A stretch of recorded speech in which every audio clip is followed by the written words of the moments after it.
Dios les bendiga, amigos y hermanos. Muchas bendiciones. Que la paz de nuestro Señor Jesucristo esté con cada uno de nosotros. En esta linda y hermosa mañana seguimos escudriñando la bendita palabra de nuestro Señor. A Él sea toda la honra y la gloria por los siglos de los siglos. Vamos a leer su bendita palabra bajo la unción del Padre, el Hijo y el Espíritu Santo. Que la presencia y la gracia del Señor esté sobre mí. Ahora damos lectura.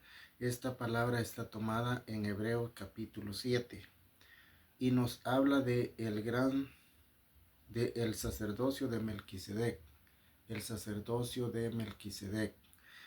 Vamos a ver qué nos enseña nuestro Señor por medio de su palabra. Recordemos, esto no es palabra de hombre, es palabra de Dios, y este es el orden de su evangelio. Esto es lo que Él nos pide a obedecer. Venimos desde Hechos de los Apóstoles, conociendo el origen de su iglesia, su doctrina, el reglamento de él. Hay partes de su doctrina que son como espada de doble filo, pero no podemos descartar. Dios quiere que hablemos la verdad, que conozcamos la verdad y compartamos la verdad. Entonces vamos a leer y reprendemos, cancelamos todo plan del enemigo. Toda obra de las tinieblas en contra de su palabra se destruye en el poderoso nombre de Cristo Jesús. Y leemos y dice: porque este Melquisedec, rey de Salem, sacerdote del Dios Altísimo, que salió a recibir a Abraham, que volvía de la tierra de los reyes, y bendijo. Aquí vamos a ver cosas tan hermosas que Él nos habla por medio de su palabra. A quien asimismo dio Abraham los diezmos. Aquí no es de que uno esté en contra ni nada de eso, pero aquí vamos a ver el orden del diezmo de Abraham. ¿Fue en dinero o cómo fue? Y para eso también es necesario que leamos todo lo que nos relata el diezmo del Antiguo Testamento, para que nosotros entendamos, ¿estamos bajo la ley o estamos bajo la gracia? Entonces, ¿a quién asimismo? El rey de Salem, dice, ¿a quién asimismo dio a Abraham los diezmos? De todo. ¿Qué dio Abraham? De todo dio diezmos. Pero miremos, ¿diezmo de qué? Sacó su cartera para dar el diezmo de lo que él había trabajado. Miremos qué sucedió y dice, cuyo nombre significa primeramente rey de justicia y también rey de Salem. Esto es rey de paz. Dice, sin padre, sin madre, sin genealogía, que ni tiene principio de días ni fin de vida, sino hecho semejante al Hijo de Dios, permanece sacerdote para siempre. Dice, considerad pues cuán gran era a, cuán grande era a quien aún Abraham el, el patriarca dio diezmo del botín. Dio diezmos del botín. ¿Qué fue ese botín? Aquí la palabra nos va a decir: ciertamente los que de entre los hijos de Leví reciben el sacerdocio tienen mandamiento de tomar del pueblo los diezmos, según la ley, según la ley, no según la gracia, según la ley, es decir, de sus hermanos, aunque estos también hayan salido de los lomos de Abraham. Perdón. Pero aquel cuya genealogía no es contada de entre ellos, tomó de Abraham los diezmos y bendijo al que tenía las promesas. Y sin discusión alguna, el menor es bendecido por el mayor. Y aquí ciertamente reciben los diezmos hombres mortales. Miren qué claro nos enseña la palabra. Dice, y aquí ciertamente reciben los diezmos hombres mortales, pero pero allí uno de quien se da testimonio de que vive y por decirlo así, en Abraham pagó él, por decirlo así, dice, en Abraham pagó el diezmo también Leví, que recibe los diezmos. El punto aquí es conocer en dónde fueron cambiados a dinero. Yo he estudiado este tema y en ningún versículo, cuando es el tema del diezmo, solo se habla del fruto de la tierra, de animales, de todo. Pero había dinero, pero ¿por qué no se usó el dinero? ¿Ah? Entonces, si el lugar donde tenían que llevarlo quedaba lejos, porque cada año asignaban el lugar en donde se iba a llevar, y si estaba muy lejos, la palabra enseña que había que vender, pero volver a comprar. No se vendía y entregar el dinero no era permitido. Entonces, mi gran pregunta es, ¿quién lo cambió a dinero? ¿Ah? Porque la palabra no enseña que haya habido un cambio. ¿Ah? Ciertamente el diezmo es bíblico, pero tiene su orden y cómo y de qué se dio. Entonces, porque aún estaba en los lomos de su padre cuando Melquisedec le salió al encuentro. Si pues la perfección fuera por el sacerdocio levítico, aquí miremos claramente, dice, si pues la perfección fuera por el sacerdocio levítico, porque bajo el porque bajo él recibió el pueblo la ley, porque bajo él recibió el pueblo la ley, ¿qué necesidad habría aún de que se levantase otro sacerdote según el orden de Melquisedec y que no fuese llamado según el orden de Aarón? Dice, porque cambiado el sacerdocio, ¿va? Cambiado el sacerdocio. ¿Y dónde se cambió el sacerdocio? Con el derramamiento de sangre, porque es el nuevo pacto y nuestro Señor Jesús pasa a ser el sumo sacerdote, no solo sacerdote, sino que el sumo sacerdote.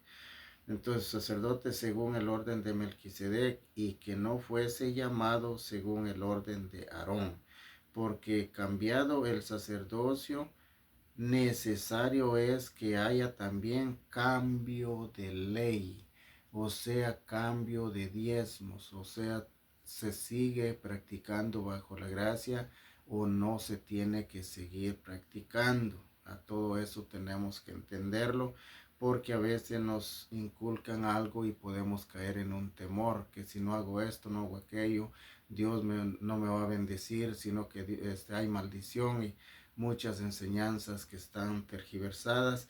Entonces por eso es bueno leer la palabra, para nosotros estar seguros que hagamos lo que la palabra nos pide, no lo que el humano nos diga.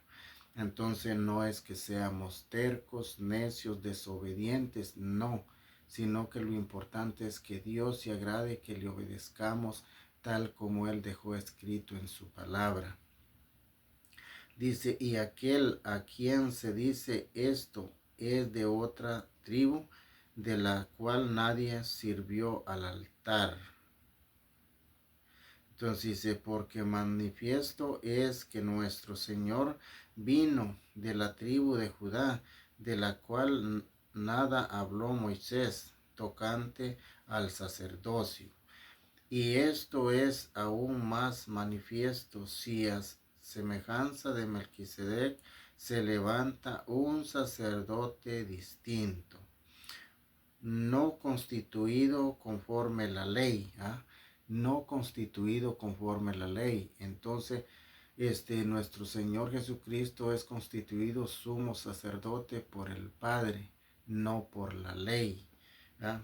No constituido conforme a la ley del mandamiento acerca de la descendencia, sino según el poder de una vida indestructible, pues se da testimonio de él.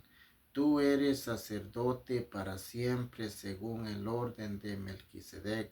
Salmo 110, versículo 4. Queda pues abrogado el mandamiento anterior. Queda pues abrogado diezmo, sacerdocio, todo lo anterior queda abrogado. ¿Ah? ¿Será que sigue vigente bajo la gracia? Eso es lo que hay que entender porque hubo cambio. Dice, queda pues abrogado el mandamiento anterior a causa de su debilidad e ineficacia. Pues nada perfecciona la ley, nada perfecciona la ley. Por eso yo en videos he dicho, hay que conocer la ley para estar seguro qué es la ley y qué es la gracia. ¿Estamos bajo la ley o estamos bajo la gracia? Eso hay que entender para caminar seguro. Nosotros estamos caminando bajo la gracia, tiempo del Espíritu Santo. ¿Será que hay que seguir haciendo aquello? Y la palabra nos está diciendo que fue abrogado todo lo de la ley, queda en nosotros. Aquí se requiere sabiduría y entendimiento y caminar como Dios nos lo pide. Dice, y esto no fue hecho sin juramento, porque los otros ciertamente sin juramento fueron hechos sacerdotes, pero este con el juramento del que dijo, juró el Señor y no se arrepentirá. Tú eres sacerdote para siempre según el orden de Melquisedec. Quien hizo el juramento al Hijo fue el Padre. Este sacerdote, este sumo sacerdote que es Cristo, no fue por la ley, sino que directamente del Padre. Por eso queda abrogado aquello de antes. Dice, por tanto, Jesús es hecho fiador de un mejor pacto. Qué clarito nos está hablando nuestro Señor en esta mañana. Si nosotros queremos seguir caminando bajo enseñanzas que no van conforme la palabra de Dios, es decisión de nosotros. Pero Dios nos habla claramente y a Él es el que hay que obedecer. Dice, por tanto Jesús es hecho fiador de un mejor pacto. Y los otros sacerdotes llegaron a ser muchos debido a que por la muerte no podían continuar, mientras que nuestro Señor Jesucristo, sumo sacerdote, es para siempre, es eterno. Aquellos sacerdotes humanos es un tiempo de vida y todo hombre tiene que morir una sola vez. Dice, por lo cual puede también salvar perpetuamente a los que por él se acercan a Dios, viviendo siempre para interceder por ellos. Viviendo siempre para interceder por ellos, porque tal sumo sacerdote nos convenía. Ese es el que nos conviene, porque Él es el que nos da la vida eterna. Por la gracia nos da la salvación. Porque tal sumo sacerdote nos conviene, santo, inocente, sin mancha, apartado de los pecadores y hecho más sublime que los cielos, mientras que el que es puesto humanamente es pasajero, solo es una temporada, muere y siempre son hombres pecadores. Entonces él no conoció pecado, él un varón santo que está a la diestra del Padre.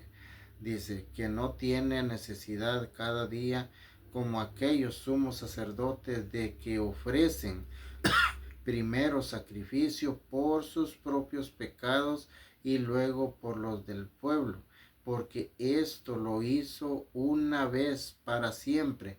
Él una vez hizo un solo sacrificio, derramando su sangre y él para que nosotros creyésemos en Él y alcanzásemos salvación, fuésemos redimidos de todo pecado.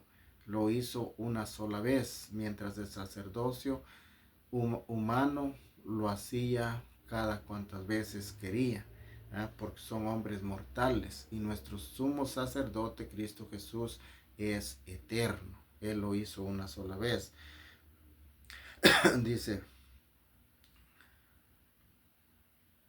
Dice que no teniendo necesidad cada día como aquellos son sumos sacerdotes de ofrecer primero sacrificio por sus propios pecados y luego por los del pueblo, porque esto lo hizo una vez para siempre, ofreciendo a sí mismo, porque la ley constituye sumos sacerdotes a débiles hombres, mientras que nuestro Señor Jesucristo es un Dios de poder, de todo. ¿Ah? Pero los hombres débiles, pero la palabra del juramento posterior a la ley al Hijo, hecho perfecto para siempre. Bendito y alabado sea nuestro Señor. Esta enseñanza nos dio Dios en esta mañana para que entendamos el sacerdocio de la ley y quién es nuestro sumo sacerdote en este tiempo. Entonces, Dios nos habló para que sepamos desde el sacerdocio, quién es ese sacerdocio de Melquisedec. Entonces, ven que claro nos habla del sacerdocio, nos habla del diezmo y que todo fue abrogado, que si la ley pudiese habernos dado la salvación, qué bueno, pero no, todo quedó abrogado. Si para eso fue necesario nuestro Señor Jesucristo y el sacrificio por una sola vez, para que todos aquellos que en Él creemos somos salvos y tenemos vida eterna. Entonces, amados hermanos, esto es palabra de Dios. Dios me les bendiga grande y poderosamente. Que la paz de nuestro Señor Jesucristo quede con cada uno de nosotros. Muchas bendiciones. Feliz y bendecido día en Cristo Jesús, Señor nuestro. Amén.